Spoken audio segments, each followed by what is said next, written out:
കൈരളി പീപ്പിളിലെ എല്ലാ മാന്യപ്രേക്ഷകർക്കും സ്വപ്നങ്ങളുടെ യാത്രയിലേക്ക് വീണ്ടും സ്വാഗതം. ഞാനിപ്പോൾ യുണൈറ്റഡ് അറബ് എമിറേറ്റ്സിലാണ്. മനോഹാരിത കൊണ്ടും എല്ലാവരെയും ഒരുപോലെ കൗതുകമുണർത്തുന്ന ഒരു സ്വപ്നഭൂമിയാണ് ദുബായ്.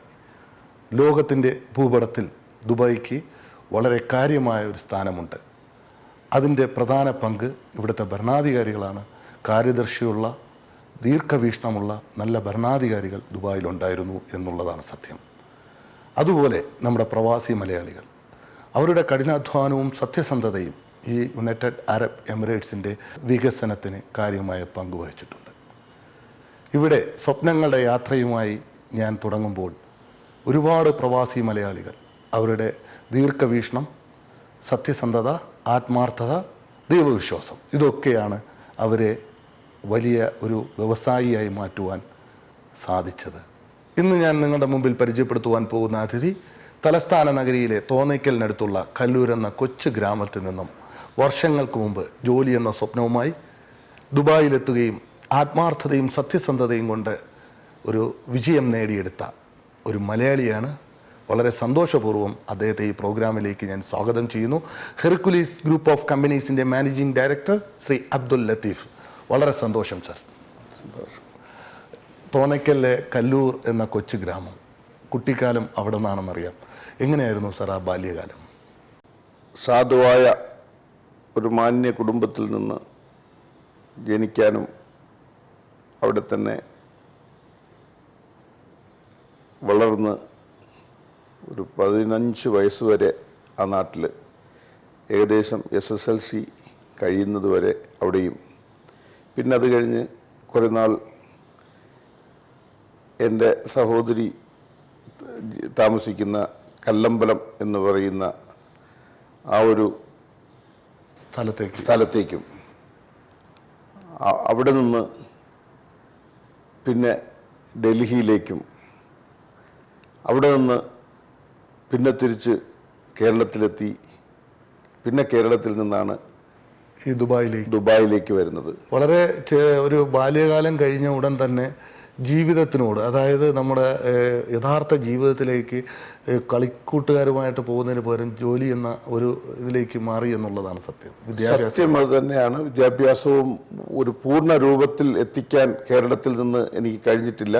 അന്നത്തെ സാഹചര്യത്തിൽ അങ്ങനെ ഒരു കാര്യവുമായി മുന്നോട്ട് പോകുമ്പോൾ നമ്മളെ കുടുംബത്തിന് വേണ്ട സപ്പോർട്ട് ചെയ്യാൻ ഞാനെന്ന് പറയുന്ന മൂത്ത പുത്രന് കുടുംബത്തിൽ കഴിയില്ല എന്നൊരു തോന്നൽ കൊണ്ടാകാം എനിക്ക് എവിടെയെങ്കിലും പോയി കുറേ കൂടെ കുടുംബത്തെ സംരക്ഷിക്കണമെന്നുള്ളൊരു തോന്നൽ കൊണ്ട് ഇവിടെ എത്തി. പക്ഷെ ഭാഗ്യം കൊണ്ട് എനിക്ക് ഇവിടെ വന്നതിന് ശേഷം വീണ്ടും പഠിക്കാനും എക്സ്പീരിയൻസ് ഗെയിൻ ചെയ്യാനും എനിക്ക് സാധിച്ചു. ഇവിടെ നിന്ന് തന്നെ ഞാൻ കെയ്റോയിൽ പോയി കുറേ നാൾ വിദ്യാഭ്യാസം ചെയ്യാനുള്ള അവസരം കിട്ടി. കെയ്റോ യൂണിവേഴ്സിറ്റിയിലെ ബിസിനസ് മാനേജ്മെന്റിൽ എനിക്ക് പോകാനും ഒരു 1 ഇയർ കോഴ്സ് എനിക്ക് അവിടെ നിന്ന് കിട്ടാനും ഉള്ളൊരു അവസരം ഉണ്ടായി. അത് കഴിഞ്ഞതിന് ശേഷം വീണ്ടും തിരിച്ച് ഇവിടെ എത്തുമ്പോൾ തന്നെ ഞാൻ അവിടെയും ഇവിടുത്തെ ഒരു ജോലിയുടെ ഭാഗമായിട്ടാണ് പോയത്. അത് കഴിഞ്ഞിട്ട് ആ ജോലിയിൽ നിന്ന് തിരിച്ചെത്തി വീണ്ടും 3-4 വർഷം തന്നെ ഒരു ഫ്രഞ്ച് കമ്പനിയിൽ വർക്ക് ചെയ്തിട്ടാണ് എനിക്ക് സ്വന്തം ബിസിനസ്സിലേക്ക് തിരിയാൻ പറ്റിയത്. വളരെ ചെറുപ്പകാലത്ത് ഒരുപാട് പ്രതിസന്ധികളെ നേരിട്ട ഒരു വ്യക്തിയാണ് താങ്കൾ. കാരണം കുടുംബത്തിൻ്റെ ഭാരിച്ച ഉത്തരവാദിത്വം, കൂടുതൽ സംരക്ഷണം ഏറ്റെടുക്കേണ്ട ഒരു അവസ്ഥ വന്നു. ശരിക്കും ഡൽഹിയിൽ എങ്ങനെയായിരുന്നു യാത്ര?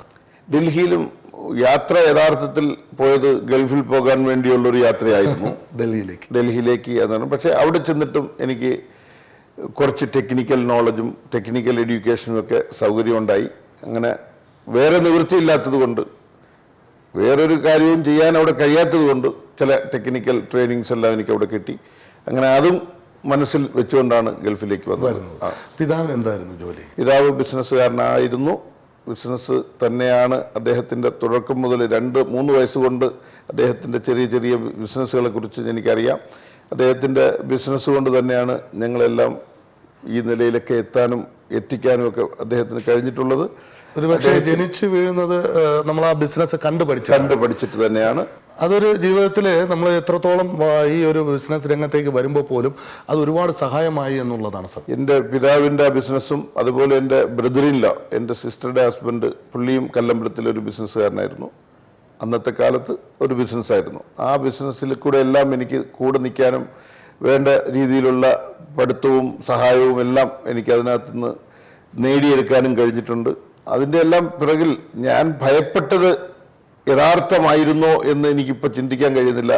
എൻ്റെ പിതാവും എൻ്റെ ബ്രദറിൻലായും എല്ലാം കുടുംബമെല്ലാം വളരെ മനോഹരമായും സന്തോഷമായും അവരെല്ലാം നോക്കിയിരുന്നു, എന്നെ ഉൾപ്പെടെ. പക്ഷേ എങ്കിലും എൻ്റെ മനസ്സിൽ ഇതിനപ്പുറത്ത് ഒരു നന്മ കൂടുതൽ ഉണ്ടാവണമെങ്കിൽ അതിനുള്ള ഒരു ബാക്ക്ഗ്രൗണ്ട് നമ്മളുടെ കുടുംബത്തിനുണ്ടോ എന്ന് ഞാൻ സംശയിച്ചിരുന്നു. ആ സംശയമാണ് എന്നെ എപ്പോഴും ഗൾഫിലേക്ക് വരാനും പെട്ടെന്ന് എന്തെങ്കിലുമൊക്കെ ചെയ്ത് കുടുംബത്തെ ഏറ്റെടുത്ത് നടത്താനും ഞാൻ മനസ്സ് കാണിച്ചതും. അങ്ങനെ ഒരു സാഹചര്യമാണ് എന്നെ ഇവിടെ എത്തിച്ചതും. പക്ഷേ എല്ലാവരും വിചാരിച്ചിരുന്നതിനേക്കാളും, എൻ്റെ കുടുംബത്തിലെ എല്ലാ അംഗങ്ങളും വിചാരിച്ചിരുന്നതിനേക്കാളും വളരെ ഭാഗ്യവാനായി പരിപൂർണമായി സന്തോഷത്തിലേക്ക് എല്ലാവരെയും എനിക്ക് സംരക്ഷിക്കാനും സഹായിക്കാനും സപ്പോർട്ട് ചെയ്യാനും എല്ലാത്തിനും പടച്ചവൻ എനിക്ക് അനുഗ്രഹം തന്നു. കല്ലൂരിൽ കൊച്ചു ഗ്രാമത്തിൽ നിന്നും നേരെ പോകുന്ന കല്ലമ്പലത്തിലേക്കാണ് സഹോദര വീട്ടിൽ. എങ്ങനെയായിരുന്നു അതിന്? അല്ല, അവിടെ ഒരു കടയുണ്ട്, ബ്രദറിൻലാക്ക് ഒരു കടയുണ്ട്. അവിടെ ഈ കയർ, അലൂമിനിയം പായ്ക്കട എന്ന് പറയും. അങ്ങനെ ആ കടയിൽ നമ്മൾ ഓരോ സീസൺ ബിസിനസ്സുമായി ബന്ധപ്പെട്ടിട്ട് ആളുകളുടെ ഷോർട്ടേജ്, വർക്കേഴ്സ് ഷോർട്ടേജ് ഉണ്ടാവും. അപ്പോൾ അതിനെല്ലാം സ്വന്തം ആളെന്നുള്ള നിലയിൽ എനിക്ക് അവിടെ ഒരുപാട് കോൺട്രിബ്യൂഷൻ ചെയ്യാൻ കഴിയും, അല്ലെങ്കിൽ കഴിഞ്ഞു എന്നുള്ളത് ഒരുപക്ഷെ അതൊക്കെയാണ് ജീവിതത്തിൽ യഥാർത്ഥത്തിൽ ഒരു ബിസിനസ്സിലേക്ക് വരാനുള്ള എൻ്റെ പ്രചോദനത്തിന്റെ ഒരു ഭാഗം. എൻ്റെ പിതാവും എൻ്റെ ബ്രദറിലായും ആണ്. ആദ്യമായി ദുബായിലേക്ക് വരുമ്പോൾ എങ്ങനെയായിരുന്നു? ഇന്ന് കാണുന്ന ദുബായ് അല്ല, തീർച്ചയായും 34 വർഷങ്ങൾക്ക് മുമ്പ് ആ ദുബായ് എങ്ങനെയായിരുന്നു? ഇന്ന് കാണുന്നത് പോലെയുള്ള ആർഭാടമോ അല്ലെങ്കിൽ ഇന്നത്തെ നിലയിൽ എളുപ്പം പൈസ ഉണ്ടാക്കാൻ കഴിയുന്ന ആളുകളോ ഒന്നും അന്നില്ലായിരുന്നു. അന്ന് പരമാവധി ഒരു ഇന്ത്യക്കാരന് ഇവിടെ ശമ്പളം കിട്ടുന്നത് ഒരു 3000-ൽ താഴെ ദിർഹംസ് ആയിരിക്കും അന്നത്തെ കാലത്ത്. ഇന്ന് കാണുന്ന ഒരു വികസനവും അടിസ്ഥാന സൗകര്യങ്ങളോ ഇല്ലായിരുന്നു, ഒന്നും ഇല്ലായിരുന്നു. പക്ഷെ എന്നാലും അതെല്ലാം ഉണ്ടാക്കാനായിട്ട് അവരന്നേ പരിശ്രമിച്ചിരുന്നു.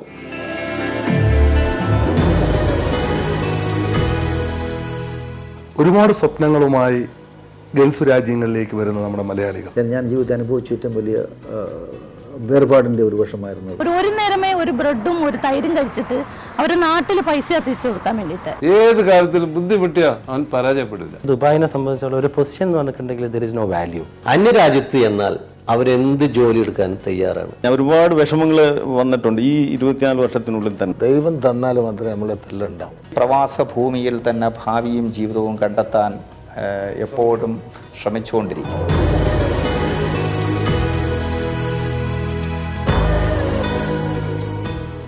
ഗൾഫ് രാജ്യങ്ങളിലേക്ക് എത്തുന്ന നമ്മുടെ മലയാളികൾ കഠിനാധ്വാനവും സത്യസന്ധതയും കൊണ്ട് അവർ നേടിയെടുക്കുന്ന വിജയം ശരിക്കും നമുക്കൊരു മാതൃകയാണ്.